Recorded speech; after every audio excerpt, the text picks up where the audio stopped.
Don't do it, WWE. Do not make this big mistake with Liv Morgan and Nikki Bella. Y'all, we are on the road to Evolution 2. Mark your calendars, Sunday, July 13th. It will be the second ever Evolution pay-per-view. And it'll be the second ever all-women's WWE PLE. Now, on the June 9th episode of Monday Night Raw, we knew WWE had something big in store for us. We knew that they were going to be doing something significant when they announced that Nikki Bella would be appearing on Monday Night Raw. We just didn't know what they had up their sleeves. Nikki Bella coming out there talking about Evolution 2, talking about the significance, her history with the event, headlining the show. Yes, I know. Think it back for a minute, 2018. She headlined the very first Evolution with Ronda Rousey. Now, Ronda Rousey went over, but still, Nikki Bella can say that she headlined the first ever all-women's WWE PLE. And then, the one and only, you and mine's favorite WWE superstar, Liv Morgan, walks out to the ring. Okay? They get into it, and it's Liv Morgan laying out Nikki Bella with her Oblivion finisher. I love it. I love it. Right? It gives Nikki a return match, a return singles match, more importantly. It gives her a big name opponent, and it gives Liv Morgan another veteran to work with. Not only will she learn something from Nikki, I'm sure, whether it's promos or in-ring, although she's really top-notch already, she'll also potentially get the chance to go over Nikki Bella.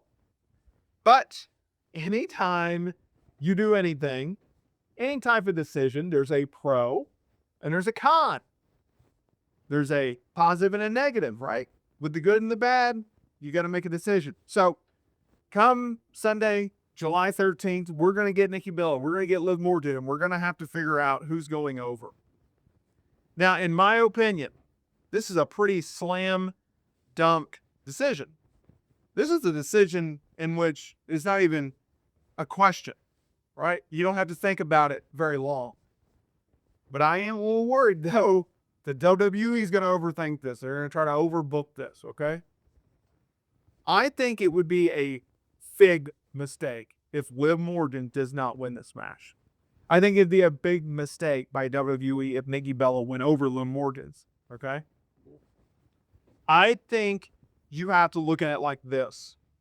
I understand that Nikki Bella is somewhat back within the WWE realm, right? She returned after leaving the company with her sister Brie, 2 years ago, 3 years ago?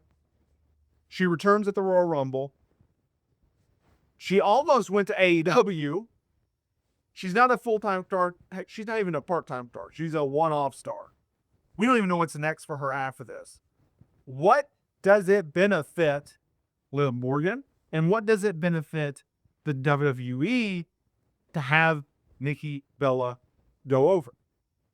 You got to keep in mind, Liv Morgan, this is the same talent that WWE took one of the biggest gambles in recent memory with. In 2024, Liv Morgan was a punching bag for Becky Lynch, and she was supposed to be a punching bag for Rhea Ripley. When Becky opted to not renew her deal with WWE and took her ball and went home, and when Rhea was injured, WWE had to create a new star in Liv Morgan. She then went on a almost a year-long World Championship reign. Then they said, you know what? You were such a big star. We're going to pivot you. We're going to make you a tag team champion with Raquel. And we're going to make you still a center point, a focal point on our television. You're still going to be a big star. You're still going to be one of the tag team champions. Why? If you have already spent a year-long time with Liv essentially being a champion, being a long world champion, being one of your most popular stars, why would you, if you're WWE, if you're Triple H, why would you want Triple H to go, okay, we're going to have Nikki go over? What good does that do Liv? It doesn't do her any good. What does it help WWE? Break this down for a minute. Does Liv Morgan get a rub by working with Nikki Bella? Yes. Is it a gigantic rub? No. This is weird. Nikki Bella is a big star. She's not a big star in WWE land. She's never been a big star in WWE land. In terms of the eyes of the actual wrestling fan, she's not a big star. Now, outside of that, with little girls and women, and reality TV, with business, with other media ventures, she's a big star. I don't think it translates. Like, if Trish Stratus came back, I don't think Nikki is on the same level as a Trish. Like, if Trish worked with Liv, I think it'd be a bigger feud. Just do. Okay? Nikki was always pushed as a bigger star than actually she was. Okay? So I don't know how that benefits Liv by having her lose to Nikki Bella in a one-off match and Nikki not doing anything afterwards. I also think in the fans' minds, it's like, wait a minute. She's a former star. She's not in her prime. You know, why? Like, there's no up to that. Okay? This is not a Trish Stratus situation. This is not a Lita situation. And also, if you're WWE, okay, if you have Nikki beat Liv, you are taking Liv's stock down just a little bit. And therefore, when she feuds with someone, whether it's with Raquel, defending the women's tag titles, which is ideal, considering they're champions, or she does a singles feud, what does that person get from feuding with Liv and then losing the Liv?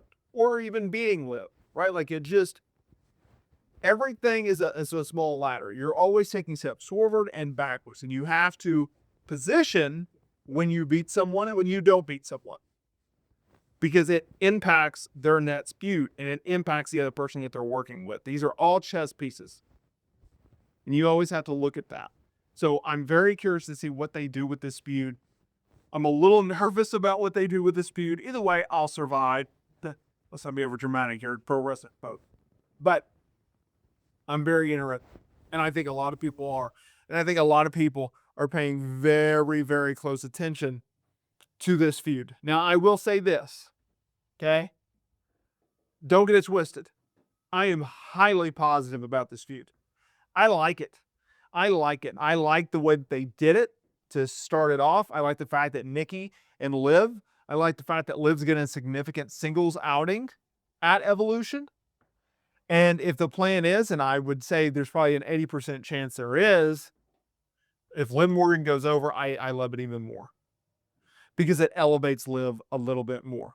And it really doesn't hurt Nikki, because she's going to go on hiatus again, right? Like, if this was a situation in which she was doing a mini run, aka like Trish years ago, 2023, where she worked Royal Rumble, she worked WrestleMania, she did a feud with Becky, she was around, she was a heel, right? She put over Becky, she put over Zoe Starr, she did the right thing, how you're supposed to do it as a legend, as a Hall of Famer.